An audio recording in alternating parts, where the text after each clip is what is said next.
E aí, gente, boa noite. Então, enquanto eu aguardo a Mirelle se conectar aqui, enquanto eu aguardo vocês entrarem aqui na live também, já vou falando um pouquinho sobre a proposta dessa live, né?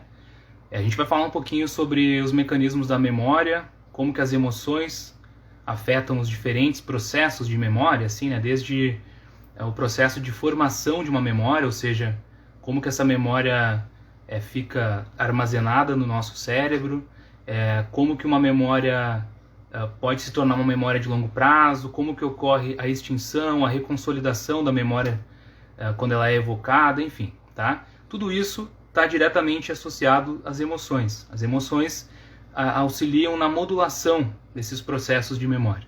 E aí, para falar com a gente sobre isso, eu convidei a Mirelle, que foi minha professora lá do curso de Neurociências da URGS. Tem um curso de verão que ocorre todo ano. Esse curso ele é organizado pelo programa de pós-graduação em neurociências, né? Então, é um curso que apresenta assim o programa. A gente tem aulas teóricas, tem aulas práticas, o teórico-práticas, enfim. E é muito importante, assim, um curso que marcou muito a minha trajetória acadêmica.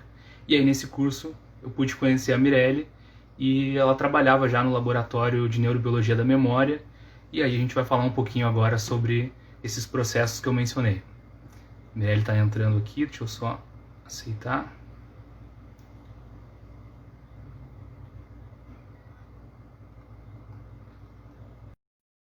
Guardando a Mirelle entrar.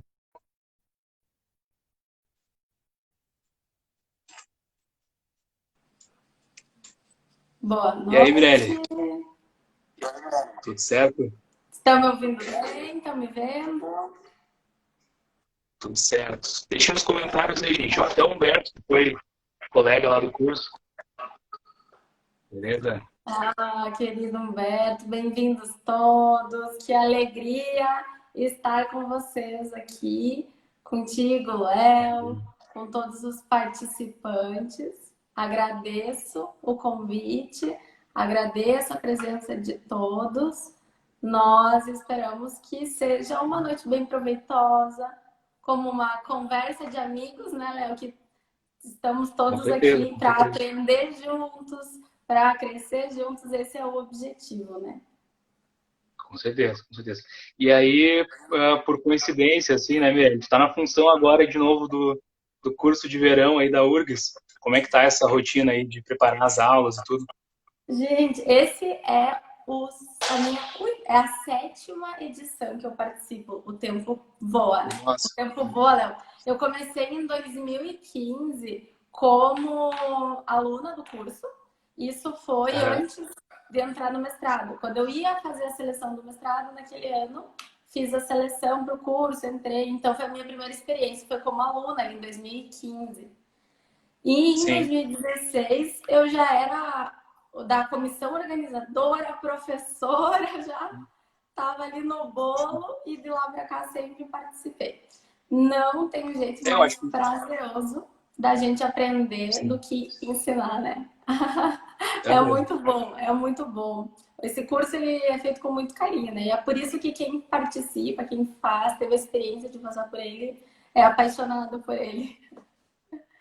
Ah, com certeza, realmente, assim, tem todo o formato dele, assim, né? Desde a interação, a recepção de vocês ali, as aulas, a forma de a gente ficar, às vezes, dividindo lá hostel com o pessoal, enfim, um curso muito rico, assim, em trocas, né, de experiência e tudo. Acho bem interessante. Para E aí, graças daí... para quem não conhece, acho que talvez seja válido a gente falar que tem muitas universidades que oferecem esses cursos, né?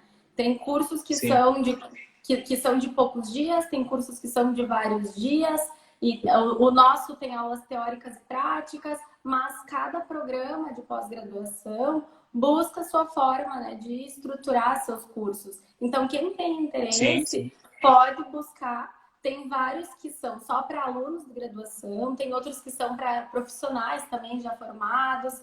Então, quem tem interesse aí pode pesquisar e procurar, que certamente vai encontrar algum evento, algum curso que possa participar também.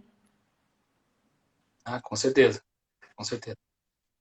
Então, assim, né, Mirelle, falando um pouquinho aí de tudo que a gente pensou sobre esse assunto que é tão complexo, né? Memória e emoções, praticamente tudo que a gente trabalha na prática clínica, praticamente todos os comportamentos que a gente pode pensar em estudar, assim, em mamífero pelo menos, está associado pelo menos à memória e muitas vezes a emoções também, assim. Então, Uhum. se a gente fosse definir de uma forma bem simples, assim, como é que tu acha que seria uma forma objetiva da gente definir memória? A memória, ela é a nossa capacidade de aprender as informações do meio, né? Nós estamos sempre interagindo com esse meio, então a gente retém informações e posteriormente evoca essas informações, que seria o que a gente chama de o lembrar depois, né? Então, reter, processar, né? Armazenar essas memórias e conseguir evocá-las depois é a forma mais simples de falar o que é Sim, memória. É uma definição, inclusive, do professor Ivan Izquierdo, pelo menos que ficou sim. famoso com ele, né, de reter, armazenar e evocar, é a forma mais Uhum. simples que a gente tem aí na literatura para explicar. Mas a gente pode pensar assim também, ó. Memória é um tipo de aprendizado, né? Porque se a gente for, o que é aprender, né? É você retém a informação e depois você evoca. Então é um tipo de aprendizado. Na verdade, são Sim. vários tipos, né, de memórias, como a gente vai vendo aqui nessa conversa. Mas é isso, a gente interage com esse mundo e muitas coisas são perdidas, né? Porque é tanta informação que muita coisa passa batido. E então entra Uhum. aqui várias coisas que modulam a memória, várias coisas que ajudam a tornar essas informações memórias. E aqui é que entram as emoções, né?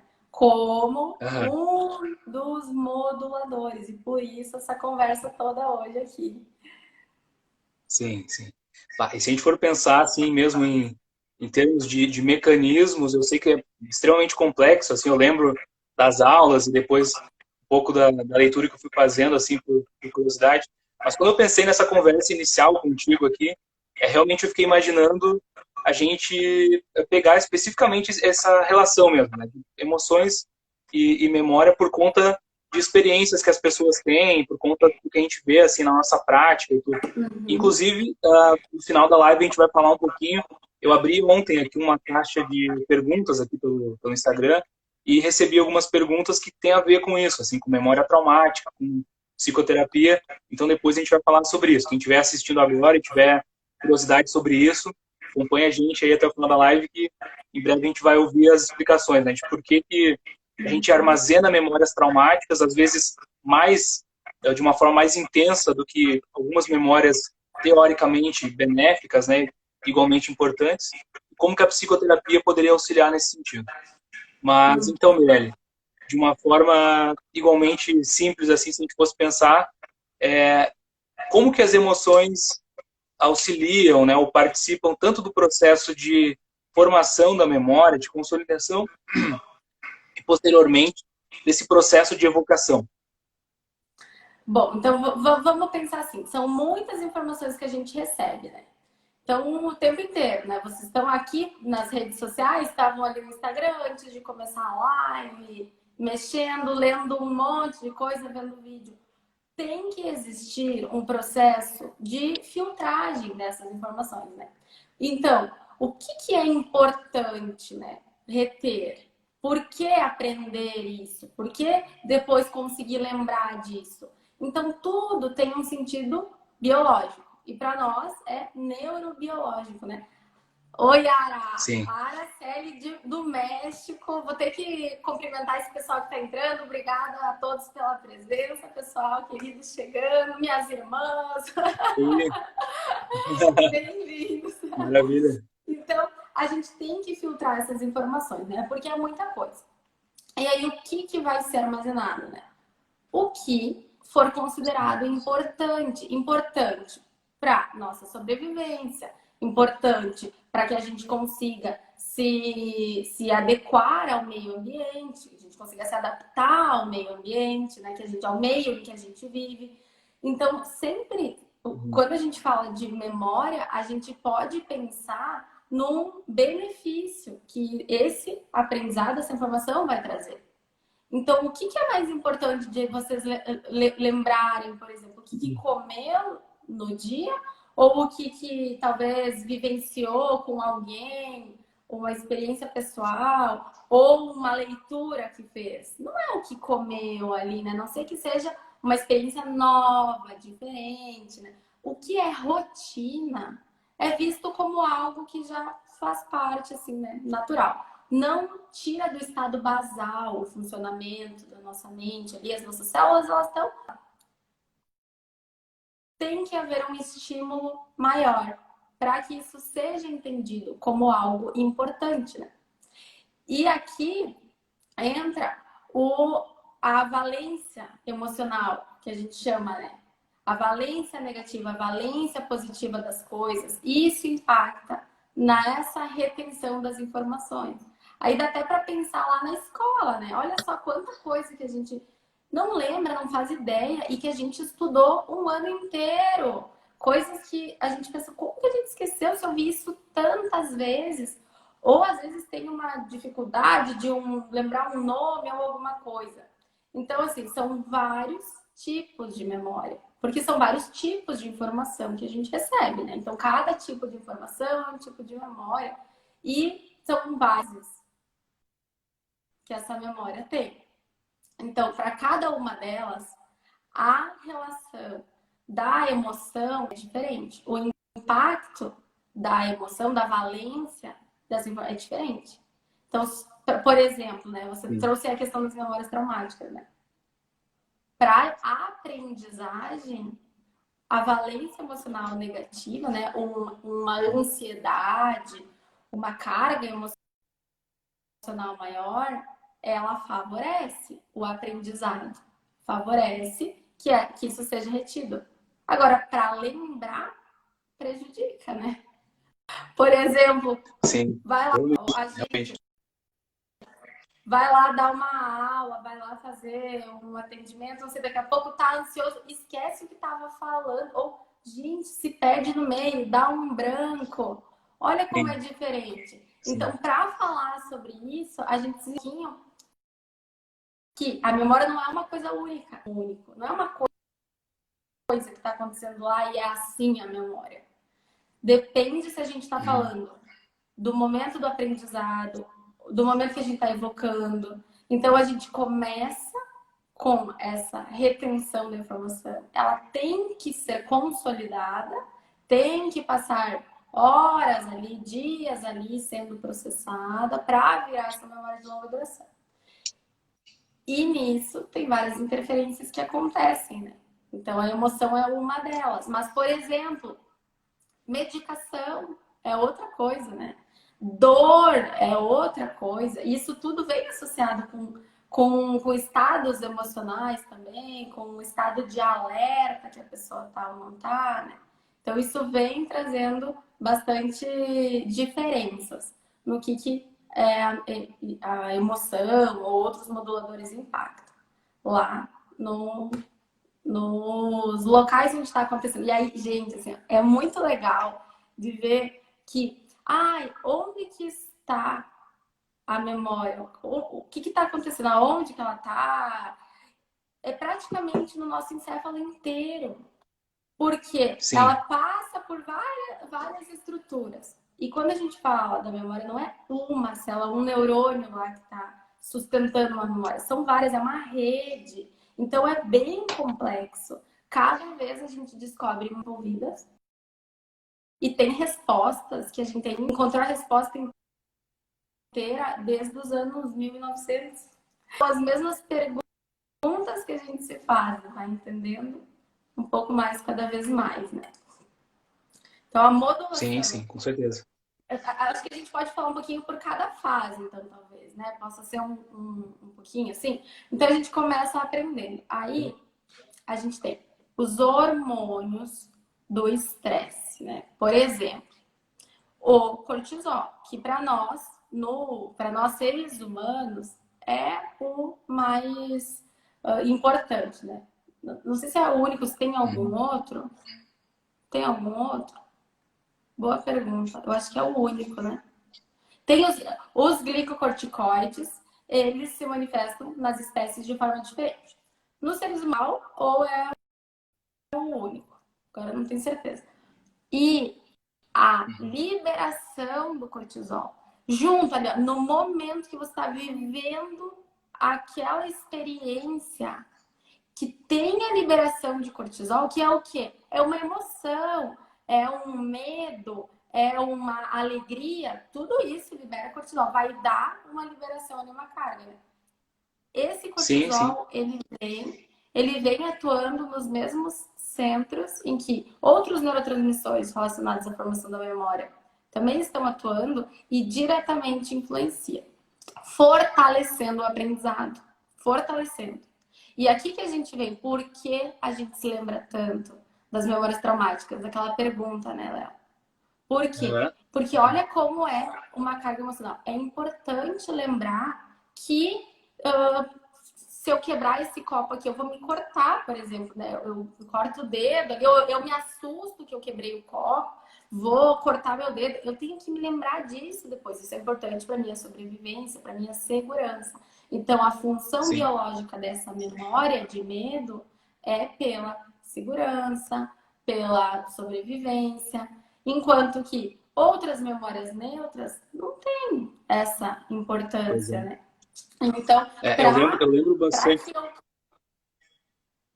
que eu Sim. consiga depois evitar me colocar em risco, por exemplo, eu vou lembrar que ali eu moro em Porto Alegre, né?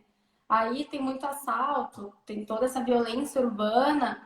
Importante me lembrar que naquela parada de ônibus pode dar um assalto, aqui passando nessa rua, aqui à noite, né? Evitar se colocar em risco. Então, uma memória traumática, que a gente chama ou do tipo traumático, uma memória de medo intensa, ela vai mudar o meu comportamento.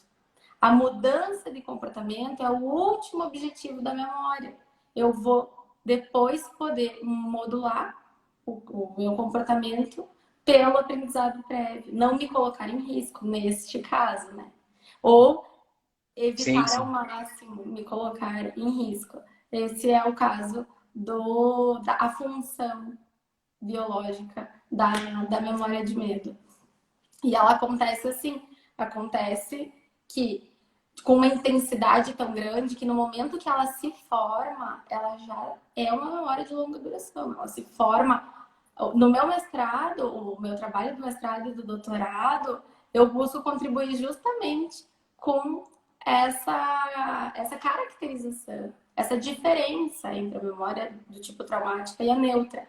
E a gente viu que é muito mais rápido que ela se consolida. É muito mais rápido que ela é armazenada como uma memória já pronta ali. Em algumas horas, ela já não é mais, poucas horas, ela já não é mais sujeita a intervenções. Assim, se você vivenciar outra experiência que poderia atrapalhar aquela, porque a gente sabe que as informações se sobrepõem, né, meio que competem entre si ali para serem armazenadas, então ela é consolidada mais rapidamente até essa memória. Não é só mais forte, como mais rapidamente. Porque é importante que eu aprenda isso. Então eu tenho que aprender rápido, isso fica seguro ali guardado, para depois Sim. eu conseguir lembrar e assim ter um comportamento adequado. E é muito interessante pensar como funciona o nosso cérebro em relação às experiências que a gente tem, né? Aí depois tem pessoa que por que que eu me lembro da música? Olha só, a música lá do cursinho, a música de uma propaganda. A música tem uma Uhum. função que é o oposto. Ela tem a valência positiva muito forte.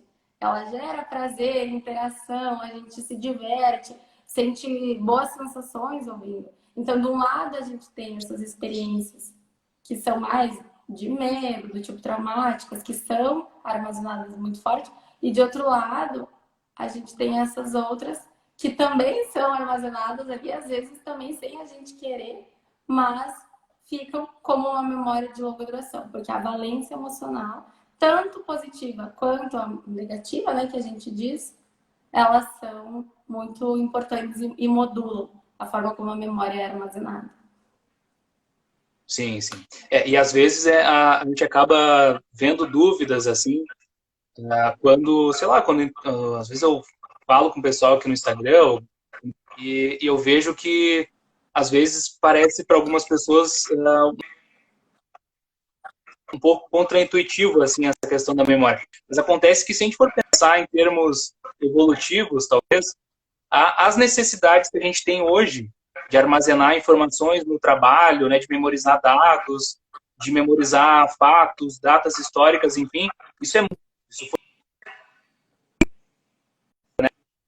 explicar. Agora, medo e ameaça de vida a gente tem desde que a gente existe como ser vivo, assim. Então, essas memórias aversivas, assim, que mantêm o organismo vivo, essa resposta emocional diante das ameaças, biologicamente falando, são muito mais importantes. Exato. Nós encontramos em muitas espécies que durante muito tempo nem se imaginou, por exemplo, que tivesse essa capacidade, né? Só que ela é Uhum. fundamental para a sobrevivência. Então a gente pensa, as Sim, sim. estruturas de memória, elas são muito antigas no sistema nervoso. A gente encontra em Uhum. espécies que vieram muito antes de nós e se mantém ali, e muito se mantém de uma forma semelhante, que é uma comparação que a gente pode fazer, né, lá dentro da biologia comparada com um alto percentual de Sim. semelhança entre nós e espécies, como moluscos. Claro, eu lembro do curso de neuro, vocês explicando lá, acho que inclusive na tua aula, falando do tempo que o Kandel ficou estudando a memória de lesmas, né, que ele estudava a memória de trabalho em lesmas, ou memória de curto prazo, assim. E olha que bizarro pensar assim, né, que uma lesma tem um mecanismo neurobiológico relativamente semelhante, assim, a mamífero superior, ou a gente mesmo, em termos de armazenamento de informação. Claro que talvez as ameaças que elas encontram no ambiente delas são totalmente diferentes, mas o princípio de lembrar de ameaças para se proteger é o mesmo, né? Segue no nosso código Sim, genético. sim, esse pesquisador, ele ganhou o prêmio Nobel, foi em 2012, se eu não estou enganada, Eric Kandel, estudando memória na Aplísia, que é um modelo de lesma marinha, e ele não foi tão recente assim, né? Ele veio estudando a vida inteira, né? Quando se ganha o prêmio, você já tem uma carreira ali, já tem muitos artigos escritos, já demonstrou muito bem que a sua teoria é válida. Então, ele se dedicou muito na sua vida para isso, e hoje a gente tem a alegria de viver esse momento em que a tecnologia nos permite fazer estudos que durante muitos anos já eram hipóteses que existiam, mas não se tinha como demonstrar isso, né? E então, esse Uhum. modelo, a lesma, ela tem axônios que são gigantes, que a gente chama, eles são visíveis a olho nu. Imagina um neurônio que é visível a olho nu, assim, então facilita também o estudo, né? E as Sim. espécies animais, elas nos ajudam muito. Eu trabalho no laboratório com os ratos Wistar e a gente tem aí a gente avalia a memória, né? Muita gente pergunta como que se avalia a memória em animal? Pelo Uhum. comportamento. Eles não Sim. expressam verbalmente comportamento como nós, embora eles façam sonorizações, os ratos eles fazem sons e que a gente Uhum. percebe, por exemplo, que eles estão com medo ou não, mas a gente vê mudança no comportamento. Eu ensinei algo para ele, depois ele está evocando essa memória, que é um comportamento específico, ali eu sei que houve o aprendizado, né? Então a gente consegue utilizar esses animais, eles nos ajudam muito a chegar nas respostas que a gente busca. E aí tem toda essa questão que a gente vem muitas vezes dos animais que são mais simples, pelas questões éticas da pesquisa, até chegar nos seres humanos, né? Que a gente possa trazer esse conhecimento para a nossa vida. Leva anos, Sim. mas é assim que Sim. começa, né? Olha as vacinas ali, hoje a gente tem, né, muito conhecimento sobre isso, com essa questão da pandemia, como que foram Claro. desenvolvidos os testes, as vacinas, muito estudo com os animais, porque é muito semelhante. A gente tem, claro que dentro da biologia evolutiva, a gente tem uma simplificação inicial, né? Tem o sistema nervoso mais simples, o nosso é bem mais complexo perto do deles, mas os mecanismos que a gente observa neles nos ajudam muito a entender a complexidade que a Sim. gente encontra nos seres humanos também. Tá. Mirelle, dando um pequeno spoiler aqui já de uma segunda live, né, que a gente está estruturando ainda para fazer em breve, só para deixar o pessoal já mais ou menos familiarizado, a gente vai abordar com mais detalhes futuramente, assim, mas a questão do transtorno do estresse pós-traumático, eu lembro bastante do professor Jorge Kilper falando também, assim, lá no laboratório, né, da questão da evocação dessa memória, a generalização e tudo. Quiser falar um pouquinho da definição, assim, em termos de memória, o que seria um transtorno do estresse pós-traumático? O transtorno de estresse pós-traumático, ele acontece quando um evento ele é tão aversivo, ele é tão impactante emocionalmente, com essa valência negativa, que depois ele prejudica a vida da pessoa de várias formas. Ele tem características, por exemplo, como pensamentos intrusivos. Do nada a pessoa começa a lembrar daquele evento, daquele acontecimento, e começa a expressar medo. Então, ele tem essa característica de ficar fazendo generalização, que é o que a gente diz. A memória, ela começa bem específica, né? Por exemplo, hoje a gente tá aqui, né? Vocês estão vendo como eu tô vestida, como o Léo tá, o Léo tem barba, enfim. Daqui a pouco, vai passando os dias, se não vê mais aquela pessoa, enfim, vai perdendo os detalhes daquele momento. A gente vai esquecendo, né? Esquece do ambiente, tudo. Isso é o natural da memória. Quanto mais antiga a memória, menos detalhada ela é. E aí a gente vai fazendo uma generalização. Daqui a pouco confunde uma pessoa com outra, né? Porque viu alguém parecido, enfim. Aí confunde. Achou que aconteceu num dia, aconteceu no outro, a coisa. E com a memória traumática, essa generalização, ela fica muito exacerbada, ela fica preocupante, porque a pessoa começa, ela sofreu um assalto, por exemplo, tá? Então agora ela está num ambiente seguro, por exemplo, estou em casa e ela começa a expressar medo de como se ela pudesse ser assaltada a qualquer momento nessa casa. Ou ela acorda no meio da noite tendo pesadelos. Então é uma evocação que fica vindo recorrente daquele acontecimento sem dicas do ambiente. Porque o natural é que a gente evoque memória quando a gente tem dicas, né? Ou a gente se esforça para lembrar, ou a gente vê alguma coisa, ouve alguma coisa, lembra daquilo, isso aqui me lembra daquilo. Esse é o natural, né? Só que então no TEPT, a característica é de ficar vindo o tempo inteiro, ou uma boa parte do tempo, essas memórias com pensamentos intrusivos, perturbadores. E isso prejudica o funcionamento da pessoa, tanto pessoal quanto profissional, afetivo. Acontece em abuso sexual, acidente de trânsito, tem várias formas de desencadear. Começaram os estudos com no pós-guerra, soldados que voltavam com esses sintomas. Então, ali que começou a se estudar e caracterizar o TEPT. A gente tem modelos para estudar essa memória traumática. A gente consegue fazer protocolos com os animais para induzir uma memória semelhante, né? Que não é o TEPT, a gente diz do tipo traumático. A gente induz uma memória do tipo traumático. Não pode chamar de TEPT, porque o TEPT ele tem aqueles critérios diagnósticos que são que a gente não tem como botar isso nos animais. Mas, então é um quadro geral muito parecido que a gente consegue induzir e assim estudar.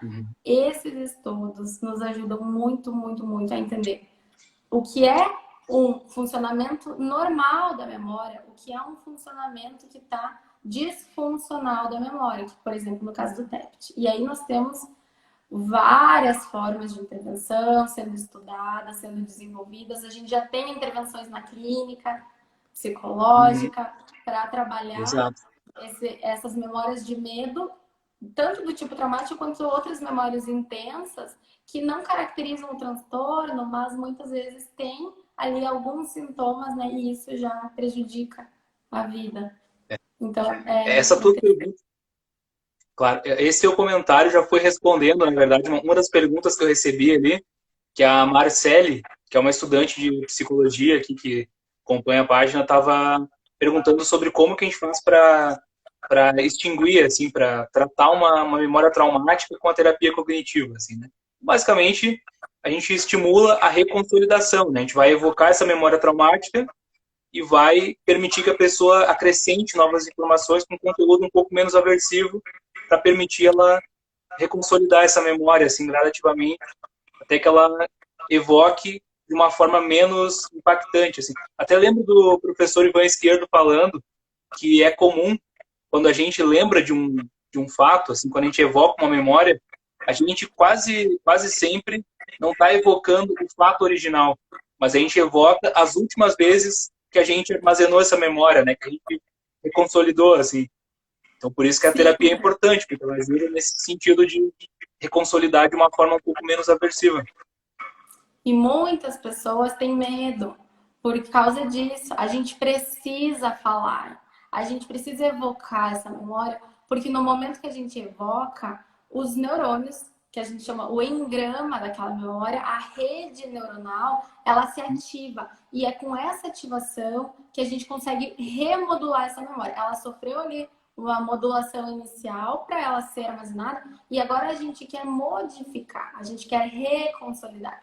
Então, ou extinguir, que são mecanismos um pouco diferentes, mas a gente precisa ativar essa memória. E aí muita gente fala, mas dói mais se eu falar sobre isso. Dói, dói, no momento dói, mas essa dor é necessária no processo. E aqui é que a gente precisa de muita coragem, muitas vezes, né? E tem uma problemática também. Tem problemáticas éticas também envolvidas aqui. Por exemplo, questão de abuso. É bem complexa a questão, porque a gente, em uma questão de abuso, não pode ficar falando o tempo inteiro, lembrando e tudo, porque é muito traumático para aquela pessoa, desencadeia uma série de problemas. Então tem que ser muito bem trabalhado isso na clínica também, tem que ser um profissional experiente e que tenha muito conhecimento, porque não dá, vai ser 10 sessões evocando. Não Nossa, tem como. É algo que é para ser pontual. E com isso, hoje se estuda muito como que a gente pode fazer algo que seja efetivo e que seja rápido, né? Que seja, assim, eficiente em poucas sessões, que seja eficiente. Então, a gente já tem mecanismos, né, formas de abordar isso na clínica e a gente continua aperfeiçoando e buscando formas que sejam cada vez melhores e menos longas o processo, também menos doloroso para a pessoa, né? Tudo que a gente a busca pessoa não ficar revivendo, né? A pessoa não ficar revivendo o episódio traumático, assim. Porque ao contrário de um luto, por exemplo, onde a pessoa foi exposta a algo natural da vida, na grande maioria dos casos, né? Quando envolve um episódio de violência, seja sexual, violência física, ou a morte de um familiar de uma forma mais agressiva, assim, o simples fato de falar de uma forma meio livre, assim, se não for num contexto específico, com um vínculo de confiança na terapia e tudo, isso gera uma evocação desnecessária desse evento traumático mesmo. E quando a gente evoca, a gente pode fortalecer também a memória. Então, tem Sim. esse cuidado. Muitas vezes as pessoas, claro, elas não têm conhecimento, né? E aí também não sabe, meio que fazendo, não sabe se é melhor perguntar, falar, tentar ou não. E isso realmente é delicado, faz muito sentido. Porque a gente pode evocar essa memória e quando a gente evoca, ela pode se fortalecer, ela pode ser enfraquecida, ela pode se manter.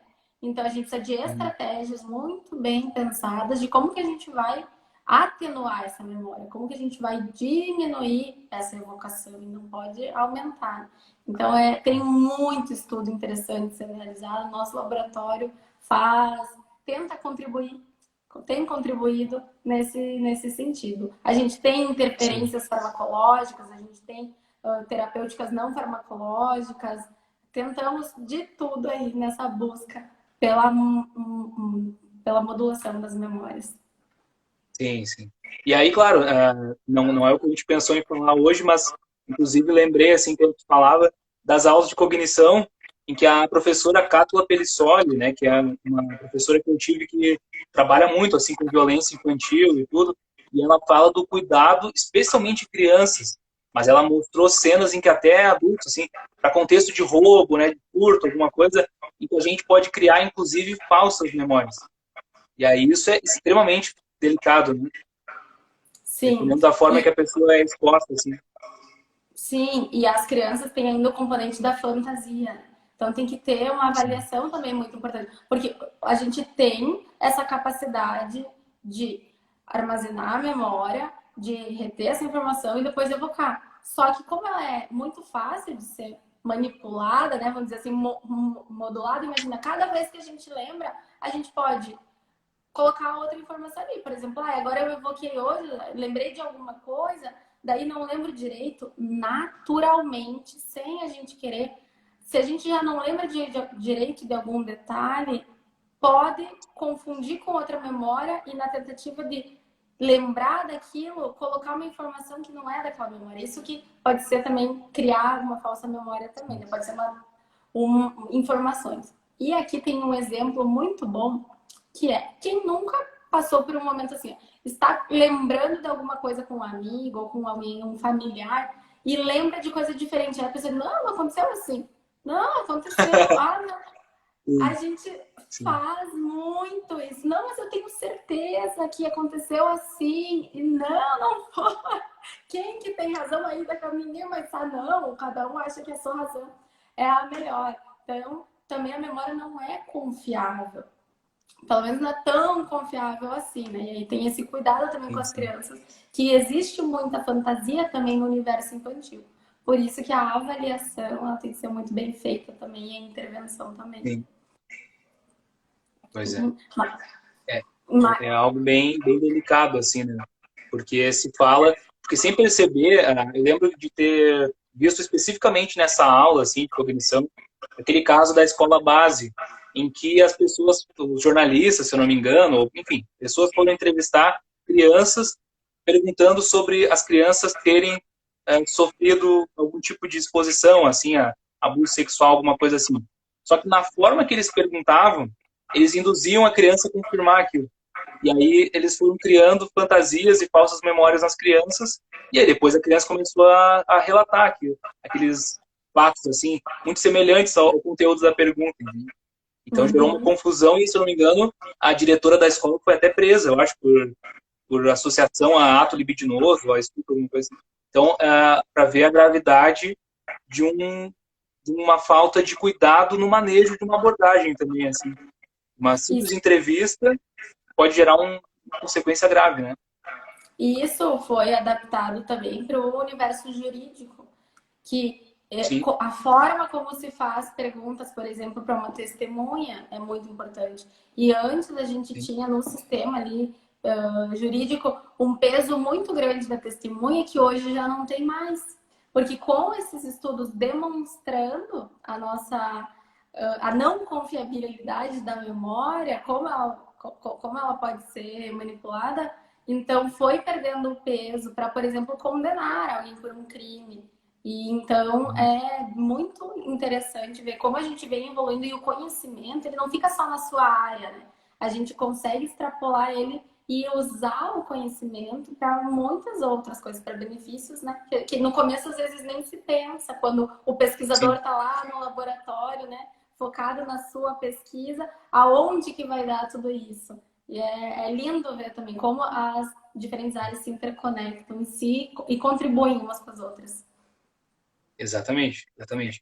E agora, só para a gente encerrar esse assunto essa questão da interface com o meio jurídico, assim, tudo, eu estava lembrando tanto daquele livro Memória, né, do Ivan Esquerdo, quanto daquela fala do professor Jorge, onde eles falam do cuidado em algumas pequenas palavras com conteúdo emocional, o quanto isso distorce a formação e a evocação das memórias. Aí tem um exemplo que eles falam, acho que foi no livro do Ivan Esquerdo, até especificamente esse exemplo, onde pegaram dois grupos de pessoas e colocaram para o mesmo trecho de uma filmagem, assim, onde acontecia um acidente de trânsito.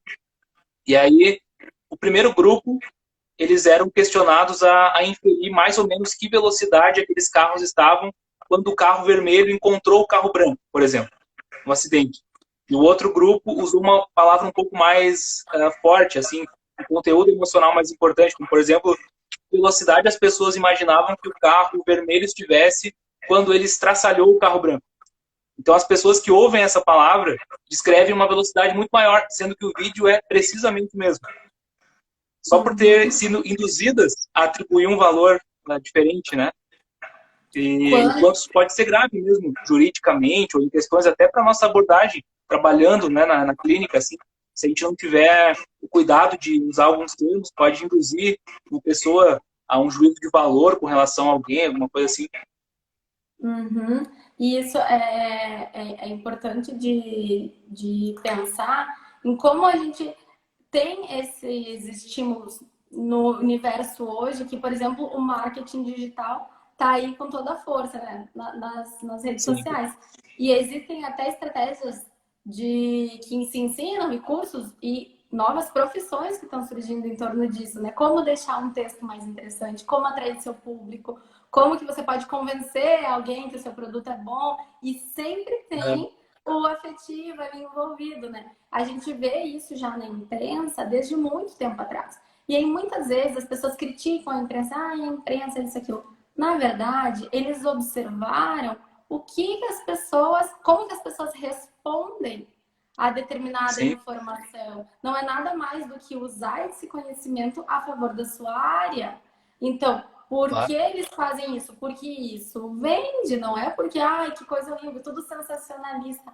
Porque as pessoas buscam, porque se interessam. Nossa, o que é isso? Quero ler essa notícia. Ai, que horrível, quero ver. Bem assim. Sim. Sim, então, se por um lado... se por um lado a gente pode questionar, né? Esse conhecimento que vem lá dos laboratórios, ele sai para todas as áreas. E aí a gente é bombardeado, né? Mas também a gente usa isso na nossa vida, né? Sei lá, quem não lembra de uma aula do cursinho lá das músicas que o professor cantava, que depois ajudou, olha, colocou um componente emocional, né? Aí falou, ou o jeito que você conversa com a criança para convencer a criança a comer algum alimento, né? Que vai muito pelo espelhamento. Tem que mostrar que é bom, eu tenho que viver essa emoção para ele querer também viver essa emoção. Eu querer consumir esse alimento, a gente usa essas estratégias na nossa vida o tempo todo. E quanto mais a gente conhece como que isso pode ser útil, mais consciente a gente é do que a gente consome, né? Da forma como a gente reage e consegue também ver os benefícios que pode trazer. Né? Tá, Mirelle, para a gente encerrando aqui, então, tem mais uma pergunta que eu lembro de ter recebido ali no Instagram, quando eu fiz aquele story, do Christian, que é um psicólogo também, que estudou comigo lá na Unicenec, e o Christian falava da questão de memórias em bebês no período anterior à formação da linguagem, assim, primeiros meses de vida, primeiro ano, enfim, são memórias predominantemente de sensações, né, memórias afetivas ou memórias sensoriais, assim. Como é que a gente pode pensar a formação e o impacto dessas memórias em termos de repente, de personalidade ou de transtorno mental, assim? O que a gente sabe hoje do ponto de vista das pesquisas nessa área? Esse é um dos desafios atuais que os pesquisadores da área da neurobiologia da memória têm decidido enfrentar. Durante muito tempo foi negligenciado esse período da infância, culturalmente, de várias formas, né? Hoje a gente dá o devido valor para ele e tenta entender. Então, nós temos um fenômeno que nós chamamos de amnésia infantil. É assim que ele é chamado hoje, que é até os nossos 5, 6 anos, a gente não lembra desse período, a gente não consegue evocar as memórias que a gente vivenciou, né? As memórias, no caso, tanto semânticas, como que a gente aprendia as coisas, quanto essas de experiências, que são as episódicas, né? Ali um pouquinho para vocês entenderem que existem essas diferenças entre as memórias, né? E quando a gente fala essa memória, que fiz alguma coisa, lembrei, é episódica. E a semântica eu sei que eu estou nessa cidade, enfim, sei que é Brasil, capital do Brasil, isso é o semântico. A gente, no caso da amnésia infantil, a gente não consegue dizer se essas memórias elas existem ou se a gente não consegue evocar, ou se elas foram totalmente perdidas. Então, o que nós conseguimos perceber é que fatos vivenciados impactaram e continuam depois transferindo essas emoções ali para outras experiências, elas vêm. Então, nós conseguimos... O que a gente consegue saber hoje e entender e perceber?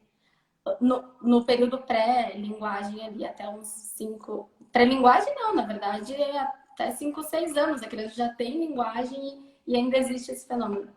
É durante todo esse período aí que a gente tem o que é essa emoção, esse evento que aconteceu ali, principalmente os traumáticos, né, que é o que a gente vê que eles vêm com mais força ao longo do tempo, permanece.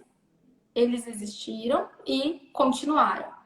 Aí talvez seja porque, como foi tão forte, tão impactante, conseguiu, ele é evocado, foi muito evocado posteriormente, e então se manteve. E aí tem vários experimentos que se faz, por exemplo, tentar ensinar algo para... No caso aqui, a gente estuda com animais, né, por exemplo. Ensinar algo e ver se esse comportamento se mantém. E aí a gente vê assim, se mantém durante um tempo, depois decai, ou às vezes parece que não existe um tempo e depois volta. Então, essas memórias ali do início, elas são muito diferentes. Até porque o nosso hipocampo não está formado ainda nesses primeiros anos, não está bem formado. Então, a gente tem muitos neurônios ali. É uma região em que nascem novos neurônios também. Então, tá nascendo neurônio, tá vindo novas conexões, mas também se perde muito, né? Porque, claro, não vai tudo amadurecer. Muitas células que nascem, conexões, não chegam a ficar bem maduras, elas se perdem. Então, a gente tem várias teorias nessa área e nós ainda não temos uma resposta. Em alguns anos, agora, a gente está desenvolvendo umas técnicas bem interessantes para estudo. Por exemplo, a optogenética, que é uma delas, que talvez ajudem a elucidar mais para frente aí em alguns poucos anos. Mas até hoje a gente não consegue responder essas perguntas sobre exatamente o que está acontecendo ali. Então, a melhor hipótese, a hipótese mais aceita entre os cientistas, né, pesquisadores, enfim, é que essas conexões, essas informações, muitas delas se perdem. Porque vai amadurecendo, principalmente essas regiões pré-frontais aqui, que elas são necessárias para a memória de longa duração. E elas não estão bem formadas, então como que vai ter memória de longa duração ali, se as estruturas ainda não estão bem prontas para isso? Mas muita coisa se mantém. Por exemplo, aí alguém pode dizer assim, mas como é que aprende a falar? Então, como é que aprende a andar de bicicleta? Aí é outro tipo de memória motora, já é outro universo. Aí é mais posterior, as estruturas são bem diferentes. Então, a gente tem muitas perguntas que a gente ainda, infelizmente, não consegue responder. E às vezes, assim, né, Mirelle? Eu vejo, sempre por pensar especificamente dessas memórias desse período da primeira infância, assim, a gente tem algumas limitações práticas, né? Por exemplo, é quase como os estudos acerca do sono, por exemplo, ou especialmente os sonhos, né? Eu vejo que tem alguns pesquisadores que tentam estudar os sonhos, mas é que tem alguns objetos de estudo que não são muito passíveis assim do método científico. Então, como é que a gente vai estudar uma memória em período anterior à linguagem, se exatamente o indivíduo estudado ainda não tinha linguagem no período onde teoricamente haveria consolidação da memória, enfim, então fica um pouco controverso, assim. A gente tem aqueles mitos, assim, né, de que o bebê reconhece a voz da mãe desde o período intrauterino, alguma coisa assim. Isso para a cultura é muito bonito, mas a real validade que isso pode ter, assim, é inimaginável, né? Não tem como demonstrar empiricamente. Pode ser que seja verdade ou não, mas não é nem passível de análise séria, assim, cuidadosa. Agora, o que o Christian falava me fez lembrar também de outras questões. Porque ainda que a pessoa não consiga armazenar dados e talvez reconhecer a voz de um familiar que passou por ele enquanto ele estava no dentro do útero, alguma coisa assim, mas algumas sensações, se a pessoa é exposta a estresse, a privação de alimento, privação do sono, a muito barulho, alguma coisa assim, é bem possível, né, que essas memórias sensoriais, assim, que a pessoa fique com mais facilidade para identificar essas pistas do ambiente e evoque aí essas memórias sensoriais, eu acho, assim, de resposta aversiva mesmo, resposta a medo, ansiedade, algo nesse sentido. Mas, novamente, é difícil demonstrar, assim, empiricamente, né? Uhum. Sim, essa questão da familiaridade, por exemplo, com voz, com face, como é um contato diário, na verdade a gente não sabe se ele esquece e reaprende todo dia. Poderia ser Sim, isso sim, também. Então tem claro, muitas possibilidades de resposta, né? E, sim. e hoje isso sobrepassa o nosso conhecimento. Mas são questões que estão muito em vista nas pesquisas, e então tem bastante coisa aí sendo estudada, tentando Sim, entender. sim. Bom, Mirelle, antes de te agradecer, então, aí pela atenção novamente, só retomando, né, alguns desses tópicos, então, que a gente consegue informações hoje, tudo a gente vai abordar em algumas lives futuramente, né? Hoje foi uma live inicial para falar dos mecanismos da memória e das emoções. Tem mais alguns tópicos, assim, especificamente sobre, talvez, a neurobiologia, sobre alguns tipos específicos de memória, algumas coisas que a gente vai pensando em mais 2 ou 3 lives aqui para frente, né? Queria ver se o pessoal que está online aí, se tem alguma dúvida, quer fazer alguma pergunta aqui para a Mirelle. Algumas pessoas que interagiram aqui eu já respondi, sinalizei, algumas eu não pude responder, mas se alguém tiver alguma dúvida, quiser aproveitar esse momento aí. O Humberto estava falando aqui que ele só conseguiu decorar a tangente de 30, 45 e 90 por causa da musiquinha. Musiquinha pré-vestibular. Para ver a Essa utilidade mesmo.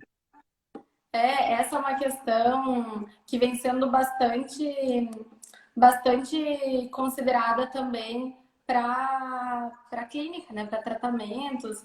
E então a gente tem, por exemplo, a gente tem intervenções hoje que é musicoterapia, a gente tem ecoterapia, que funciona muito para crianças. O contato com os animais é justamente provocar essas sensações e manifestar emoções diferentes que ajudem no desenvolvimento, por exemplo, de uma dificuldade de aprendizado, Sim, de alguma lesão até que sofreu e que precisa estimular a neuroplasticidade naquelas regiões de aprendizado, de memória. Então, tem muita coisa que é recurso que ajuda muito, né? sim. Realmente, é um campo magnífico, né? Assim, encantador, assim. E, bom, Mirelle, acho que seria isso. O Humberto está falando aqui agora da ecoterapia também, o quanto a ecoterapia é interessante. Uhum. Ó, Cláudia, minha bom, colega de graduação, Léo, nossa colega psicóloga, Cláudia olha Zidetti, aí, um beijo para ti. maravilha. Psicologia sempre unindo assim esses interesses, né, sobre neurobiologia da memória e neurociências como um todo. Sim, eu me lembro quando eu estava quase terminando a graduação e buscando eu já sabia que eu queria fazer mestrado, mas estava escolhendo ainda a área, não tinha certeza. E eu me direcionei para as neurociências justamente porque é um campo que tem tanta coisa para a gente descobrir ainda, para a gente conhecer. É tão bom quando a gente é desafiado pelo conhecimento, né?